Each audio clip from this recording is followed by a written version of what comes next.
Hello, welcome to Jason the Old Millennial. My name is Jason, speaking to you here in my basement in the great state of Kansas. Today I want to start a new kind of somewhat series, and I wanted to talk about Saturday Night Live. The probably greatest, most popular, famous sketch show of all time, which is now on its 50th anniversary. Incredible. Started back in 1975 with Lorne Michaels, basically created the show and is the showrunner. It's gone through its ups and downs, of course, over the years, but it's produced some of the funniest comedians we've ever seen, and it's become such an institution itself. It's got, obviously legs of its own, and not only does it create stars, but at the time the stars were creating it, but then it really was mostly a star creating machine for comedy, and we got some of the greatest comedians of all time. I mean, when you talk about the original cast with, people like Chevy Chase and Bill Murray and Dan Aykroyd and John Belushi and Gilda Radner, you got some absolute stars all the way to Eddie Murphy in the 80s. And then we even got people like Billy Crystal and Martin Short came through there. Julia Louis-Dreyfus had a year in there. Jim Belushi, even John Belushi's brother, was there. And then all the way to the 90s, where you got so many incredible 90s performers like Adam Sandler and Chris Farley and Mike Myers, Phil Hartman. I mean, there's just so many to talk about. And then Will Ferrell came along with some of the greats there. And then you eventually get people like Bill Hader and Jason Sudeikis, Kristen Wiig, Amy Poehler. I mean, even Tina Fey was a head writer there for a while. Yeah, it's just an incredible comedy institution, like I said. It's been around for 50 years. No other show has done that for that long, and done a sketch comedy, which is really cool. I've been a huge fan of Saturday Night Live since I was a kid. And of course, I was born in 83, so I kind of grew up in the 90s period of Saturday Night Live. And that early 90s, when I first started watching with, like I said, Chris Farley and Adam Sandler, Mike Myers, Dana Carvey, just a really long list of great actors and actresses there. And that was the greatest cast of all time. I don't think it'll ever be past how funny those people were. And I was watching at a pretty young age. I can't remember exactly when, like I said, early 90s, so I might have been like 8 years old or something like that. And I was watching with my dad and my older sister, and I love Saturday Night Live so much. I just couldn't wait. Every Saturday, I really look forward to 10:30 at night or 10:35 or whatever, and get to see that opening sketch. And of course, whoever the host was, it was exciting when you got a really good host and you want to see what that host was going to do. Yeah, it was, I mean, I was so excited every Saturday. I had so many great memories of watching it with my dad and my sister, and just getting some of these great iconic moments. And just, you never knew what was going to come. And then you'd watch a sketch and you go, wow, I just watched like one of the funniest things I've ever seen. And it's things that we still talk about today. That I saw back then. So the early 90s into the 90s, when you got Will Ferrell came along, and you had people like Shara Terry, Molly Shannon, Anna Gasteyer, Chris Kattan, Jim Brewer. Anyways, that group that came in after Daryl Hammond, that group that came in afterwards was really good too. Like, that was a great cast. So the whole 90s was, man, so good. So a lot of my favorite stuff is going to come from the 90s period, and also into the 2000s, because I was watching it pretty good until about 2016. I think I kind of stopped. I do watch Saturday Night Live every once in a while. I don't really watch a show, but I watch sketches every once in a while on YouTube. And if I really like the host, sometimes I'll try to watch a show. But for the most part, I haven't been watching, because they've definitely gotten so political. When Donald Trump became president, it was all just about how much they hated Donald Trump, and it stopped being funny. They're just being mean, and it wasn't funny anymore, and I was offended by it. So I don't know, it's gotten too political nowadays, and it's really not that funny. Every once in a while, if I catch it, I'll kind of pay attention to who's on the cast, but when I watch it, sometimes it'd be like, wow, this is really bad comedy. Like, they definitely are not nearly as funny as they were in the 90s. So for me, and I have watched sketches from the 70s and 80s as well, so I'm very well versed in Saturday Night Live, and I've read their oral history book that they put out, so I know a lot about the history of Saturday Night Live, watch some documentaries. They just had their 50th anniversary special this year, of course, and that was a lot of fun. I've seen their 30th, their 40th, and now their 50th, and they've all been their anniversary specials are just so funny. Bring back cast and hosts from the past in there and doing sketches and stuff like that, and getting to honor people from the past. It's been great, even though I don't watch it really as much anymore. I'm not as big fan anymore. I still have a lot of nostalgia for Saturday Night Live, growing up watching it. And like I said, I've seen about everything that came before, watching stuff from the past. And yeah, I have a lot of, I don't know, like I said, and I want to say admiration or nostalgia for how it got started. Even though the 70s aren't as funny to me, or the 80s aren't as funny to me, it's still kind of funny to see where it got started and seeing the history and all the stuff that's happened. It's very fascinating, the history of the show Saturday Night Live. Anyway, so I wanted to talk about Saturday Night Live, and I wanted to talk about my favorite sketches of the history of Saturday Night Live growing up. Like I said, most of it's going to be in the 90s, 2000s period that I grew up watching it and just absolutely loving it. So I put together my 20 favorite sketches, and I'll probably go like 5 at a time here. Starting with this video, I'll probably go with 20 through 16 on my list here. And there's so many great sketches, it's hard to narrow it down to just 20, and there's other sketches I probably forgot about, and if I remember, I go, oh man, I should have put that sketch in there. But these are the 20 sketches I thought of on top of my head. I thought, oh man, these are some of my favorite. I have a lot of memories of, and keep watching these on YouTube. What's so great about YouTube is you can catch these sketches on there right now. So definitely, if you don't know these sketches, look them up. They're just so funny. But yeah, so yeah, as I say that, let's get to my list here of my 20 favorite Saturday Night Live sketches.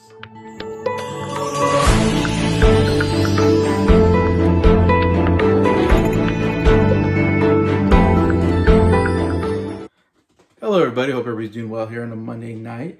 And I don't know how many of you are Saturday Night Live fans. I don't know if I'm one of the few, but I love talking about Saturday Night Live from the past anyways, and quoting it. I quote so much from Saturday Night Live. So many memorable things to talk about. But so these, and I'd say, like I said, a lot of them are from the 90s. I do love the digital shorts. There's a lot of digital shorts on here that Adam Sandberg did. I love those shorts. So there's quite a bit of those as well. But anyways, let's get to number 20 on my list. It is an SNL short from Sandberg, and I threw it on the ground.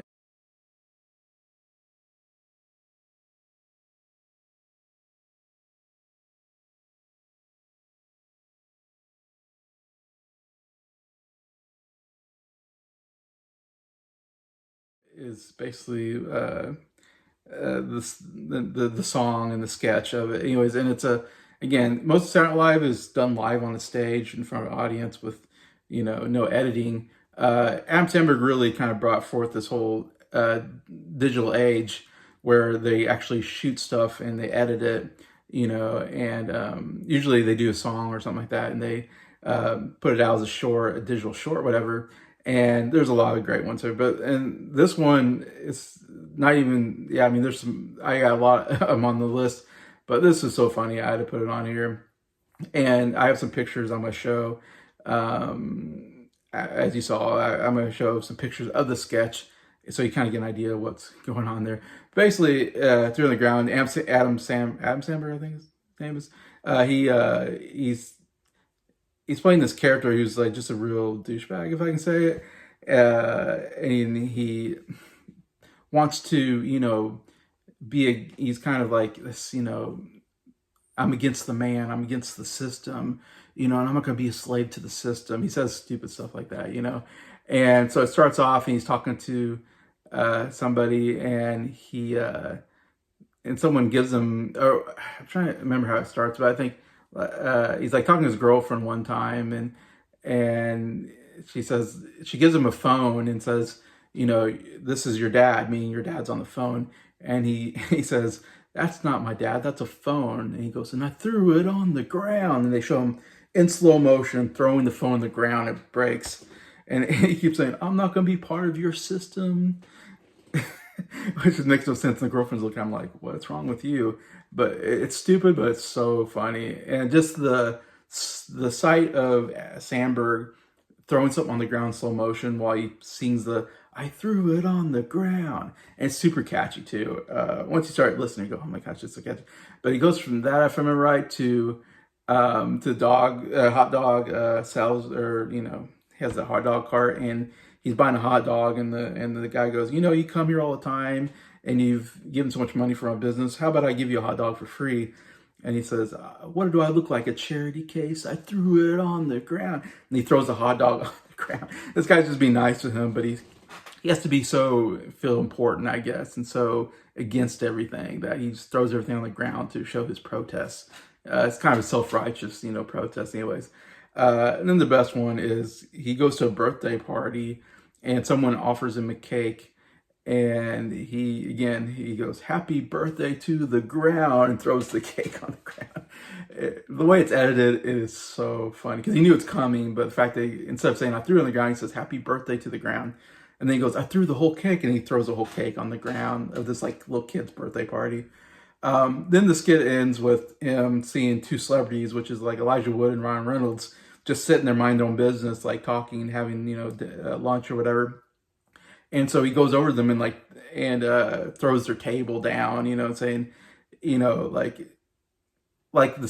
celebrities, and they were I don't want your autograph, and they weren't even bothering this guy, and he goes over and bothers these two celebrities, and he throws their table on the ground. But then it ends with them getting revenge by tracking him down, and they knock him down, and then they tase him in the butt, and he kind of sits there and they tased me in the butt over and over. And it's really Elijah Wood and Ron Reynolds. That's the funny part, is that they got the real celebrities. Anyways, that's the basic skit. But anyways, absolutely hilarious stuff.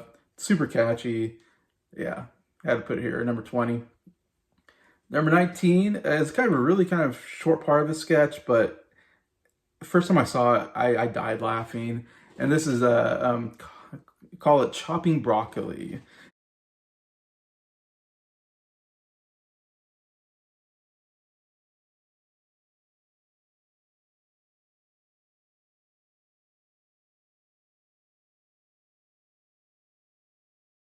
You might be like, what is this?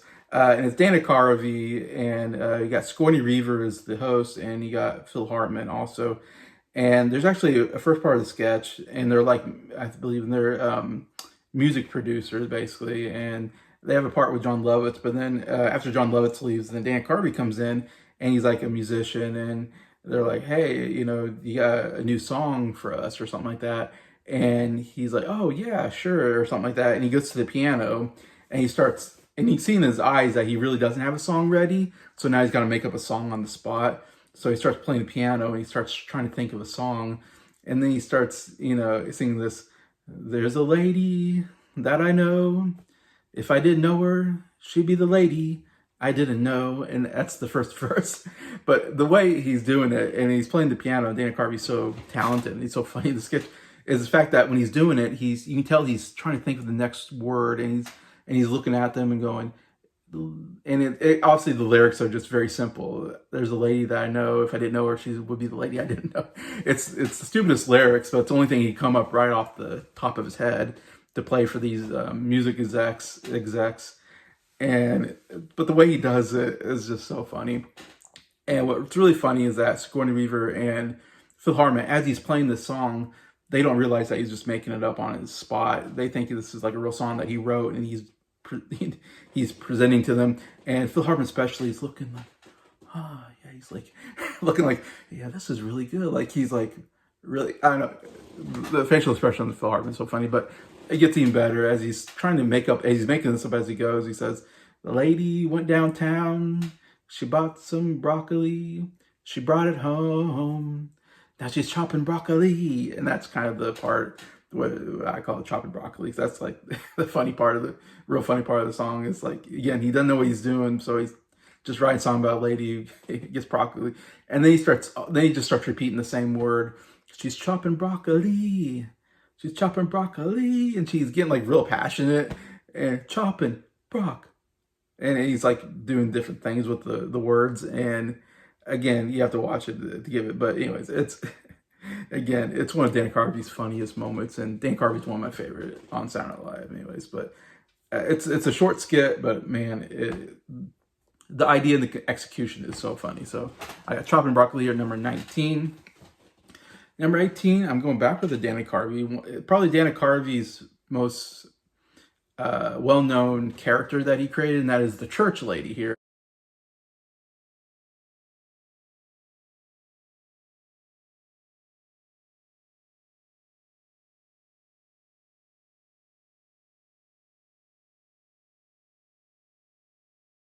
Number 18, and this is a recurrent. Of course, there's sketches. There's recurrent sketches where they create a character, and they do. And if it's very popular, they'll continually do that one character and just have the host play a different person or play themselves, and whatever. And they write a sketch because the character that they create is so popular. And Saturday Night Live does, a lot of what they do is recurring, creating a really good recurring character and just constantly doing that character, and sometimes it gets played out and then they got stopped. And there are some sketches like Chopping Broccoli or Threw on the Ground, which is just a one-time sketch, and that's all you get. But Church Lady is one of the best recurring characters, and I'm going to say probably the best recurring character that Dana Carvey created.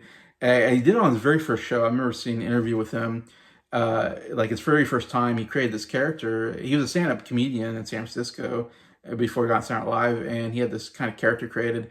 And church lady is basically the lady that, and I go to church, and it's basically the kind of older lady who's constantly, shaming everybody else because they're not, living up to, the church standards, or they're not dressing right. And they're like the Karens, like we call them Karens. I guess that's kind of what she is. But she's, goes to church and she's more, self-righteous. I'm more self-righteous, or I'm more pious. I'm, a better Christian than you. And she's not afraid to call you out on stuff that you do, nitpicking everything you do, and making you feel shameful if you did something wrong. Anyway, that's the idea, and he kind of got the idea from like real life, kind of. And so he created this character, and he did it on the very first show. It was like the first sketch or something like that, and they had no idea it was going to take off, and he did it, and it took off big time. He's played that character so many times. If you don't know it, most people probably know it, even if you don't watch Saturday Night Live. I'm sure you heard this church lady, but it got some great cat, and they always bring on like a celebrity guest, and and then he points out like sin that they have in their lives, and said, and and they say something, and one of the catchphrases is, "Well, isn't that special?" That's one of the big ones. And then she always points out like, where did you get that idea? From Satan? And then they kind of make her voice real loud, and that's a great catchphrase. But it's just so funny how she, very passive aggressively points out, the sin in their lives, and that's what makes it so great. One of the best sketches they did with now I'm forgetting his name, Danny DeVito. They did a Christmas one. It's probably my favorite one that they did of the church lady. It's called Church Chat, but she's the church lady, where they're talking about Santa Claus, and she takes the word Santa and, where did we get the idea of Santa, or something like that. And then she rearranges the letters to spell Satan, which I didn't know you can rearrange the letters of Santa and spell Satan, but you can if you just rearrange it. And she goes, where did this idea come from? Satan. One of the funniest, probably my favorite moment ever on one of those church chats. And then she even plays the drum, or Dan Carvey plays the drums while Danny DeVito like sings "Here Comes Santa Claus," and he goes, "Come on, go, church lady," and she does like a drum solo. Very funny. Again, Dan Carvey, some of the funniest moments ever on the show. Number 17, I'm going with another digital short. It's the first digital short that they ever did. Not the first one probably, but the first one like where YouTube was a big thing. And this came, the first like big viral video they ever did on YouTube, and it's called Lazy Sunday.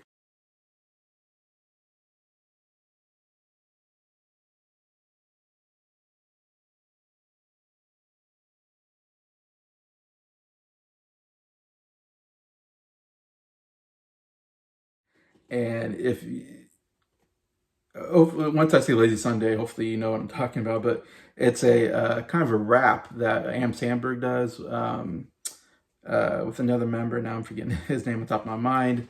But they do this rap about going to see the Chronicles of Narnia movie, because Chronicles of Narnia, if you remember, again, this is like early 2000s when this came out, I think. But remember, Chronicles of Narnia, which the Lion, Witch, and the Wardrobe was a big movie at the time, and uh, again, this it was so groundbreaking because we'd never seen anything like this. This edited short video, this song, this rap song about going to see Chronicles of Narnia. It was, I don't know, it was so funny. I remember when me, my dad, like I said, my sisters watching this and just dying and just, again, it's so catchy for rap. And it's just so, it's almost like they're doing like a gangster rap, but they're doing nothing gangster. They're just Amp Sandberg wakes up and on a lazy Sunday or something like that. And Chris Parnell's the other guy. So he calls up Chris Parnell and, hey, Chris Parnell, what you doing? And they're doing all these, things, and they're like, let's go see Chronicles of Narnia, whatever. And then the chorus is the Chronic What Cools of Narnia. Go see the Chronic What Cools of Narnia. It was so catchy, that chorus, and I didn't realize chronic was like another word for drugs. I just thought it was funny that they're chronic instead of saying Chronicles of Narnia, it's the Chronic What Cools of Narnia. I don't know, very funny way, and even the way to edit it, it was edited so funny, like almost like a rap video, like a gangster rap video, and they're two white guys just talking about getting ready, and they go to the store and they get one of the best lines is Mr. Pibb plus Red Vine is crazy delicious is one of the great lines in the song. And so they go in the store to get some food, and like they're in the cab and they're like, I use Google Maps, I use this, double true, and it's just, and step on a mother, and they say, and they bleep them out, and it's like, why are they cursing? Why are they so amped up to go see this movie, and acting so gangster? It's hilarious. Just very well, lyrically, just really well done. And Sandberg and Parnell are just so funny doing the gangster rap together, and it's super catchy. It was like, it really caught on. I remember, yeah, we were all talking about like, oh, I just called it the Chronicles of Narnia song. I didn't know it was called Lazy Sunday. It was a while before that was kind of like, oh, it's called Lazy Sunday. But yeah, and I remember going to school and just getting that in my head, that Chronic What Cools, and and some of the lines from that, so funny. And like I said, YouTube was fairly new at the time. I feel like at least like videos going viral and stuff like that. And so Saturday Night Live was like perfect for that. And this sketch was so perfect. And every short went viral pretty much. The big ones did. He did a bunch that weren't that good, but the big ones all went pretty viral, and you can catch on YouTube. But I remember, yeah, once it got on YouTube, it got a bunch of views. And I've heard them talk about, yeah, they didn't realize how big of a sketch they had until they saw the YouTube views were just, this is the biggest YouTube video like at the time. And that really pushed them to do more of these digital shorts, as you'll see, that really took on. But anyways, yeah, Lazy Sunday, the first one that Sandberg did, and the Lonely Island, kind of comedy group that they have. And yeah, it's still one of the most memorable moments I've ever had watching Saturday Night Live. So it's here at number 17. Number 16, I have a one-time sketch done in the early 90s, and it has Michael Myers and Nicole Kidman was the host at the time. And it's just them two in the sketch. And I call it the Hyper Helmet Kid at the Playground is what I call the sketch.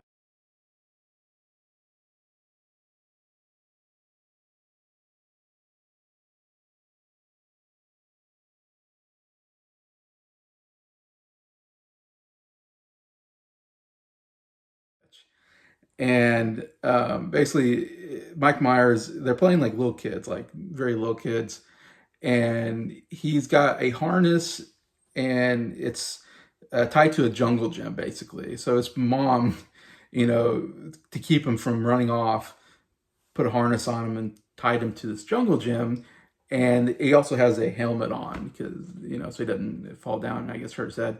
And and it starts off with Mike Myers trying to run, but he keeps getting caught by the harness anyways. And the way he does it, Mike Myers was just, again, one of my favorite of the show, and just his physical comedy, it was so good. It's one of the best, I think, uses of physical comedy that he's ever done. And you'll see, of course, you see it on the movies, like, Wayne's World, Knots Powers, whatever. But the way that he runs, and then he gets caught, and he like jumps up in the air, and he goes back, and he runs, jumps in the air, and and he repels him back. It's just him at his best when it comes to physical comedy. But it's a really funny written sketch of like these two kids like having a conversation on the playground with Nicole Kidman there. This back before she was an Oscar winner, but she was a big actress at the time. And they're talking like little kids would talk, and they're doing very random things, and it's really well done. Like the way they really kind of took on kind of how kids are very random and do silly stuff and all that. But really, it's Mike Myers is just at his best on the sketch, and I always remember this being one of the funniest things I saw as a kid when I was watching the show. But yeah, he kind of talks to this girl, Grace, I think, and his name's Phil, and he says, "I'm Phil. Who are you?" And I'm Grace, and he's like, "Why are you tied up to the jungle gym?" And I was like, I'm hypoglycemic and I'm hyperactive. I'm a hypo," he says, and he says, "and I wear a helmet so I don't, hurt myself and all this." And then and they're kind of talking about like, because Nicole Kidman's character Grace is like a kid comes from Australia, like, I'm new here in the United States and all this, and he says, "I love you, and she goes, "I know." And she says, "Everybody says I'm very pretty." And he goes, "You're conceited." And just the way he talks is very, he talks a little bit too loud, like little kids do. And he's also, he has like ADD or something. He's just too, looking around. He's constantly wanting to do stuff like little kids are. And she's playing with dolls. And she talked about, all this positive stuff in her life. And he's like, "When you get older, people aren't going to be positive anymore." And she's like, "What are you talking about?" And he says, "My cousin was cute until puberty, and then his face exploded. No one says he's cute anymore." and so they're having these little conversations. And anyways, it's just really funny back and forth. And it's so simple. It's just two people, and they have this jungle gym kind of behind Mike Myers that he's strapped to. And what really makes it funny, though, of course, he says that he can't have sugar because he's too hyperactive, and he has sugar, he goes crazy kind of. So he can't eat, candy or drink pop or something. I don't know. And so Nicole Kidman pulls out like a candy bar, and she starts like, "I'm gonna eat this candy bar," and he goes, "You're the devil." And that's so funny way. So, but she's like, "You want some?" And he's like, "Oh, maybe a little bit." And he grabs the whole thing and shoves it in his mouth. And he's got chocolate, and you'll see in the picture, he's got chocolate running all over his mouth. And now he gets up and he starts running and trying to, break this harness, because now he's super hyperactive after eating this candy bar. And funniest moment, it's a great like beginning, middle, and end sketch where it ends with him going very hyperactive, and it shows him like it shows like kind of obviously an edited video of him picking up the jungle gym and ripping it out of the ground, and then it shows him running down the street, and he's like this, and he's got chocolate over his mouth, and he's just going crazy, and you see him just dragging this jungle gym down the street, and that's how the sketch ends. And it's such a great ending to a real fun sketch. And just for me, Mike Myers at his very best, and Nicole Kidman's really good as well. And I don't know, this is just a sketch that, again, I don't know if everybody thinks about this sketch as much as I do, but I just remember seeing that as a kid, and here I'm a kid watching a skit about kids. And just, I don't know, just found it so absolutely funny, especially Mike Myers constantly trying to get away from this harness thing. And it's just stuck with me all these years. So I still have it here at number 16 on my list. So we'll end there, and I'll talk about more other skits on another day. But hopefully you enjoy me talking about these skits. I don't know, this is just something fun I wanted to do. Talk about a show that's been on for 50 years. I thought, if not now, when I'm going to talk about Saturday Night Live, and talk about some of my favorite stuff from it anyway. So hopefully, if some of you have seen Saturday Night Live, you know about Saturday Night Live, you can tell me some of your favorite sketches as well, and I would love any conversation. Besides that, thanks so much for anybody watching this and liking this video, and I appreciate all my subscribers for supporting this channel, and I will see you guys later.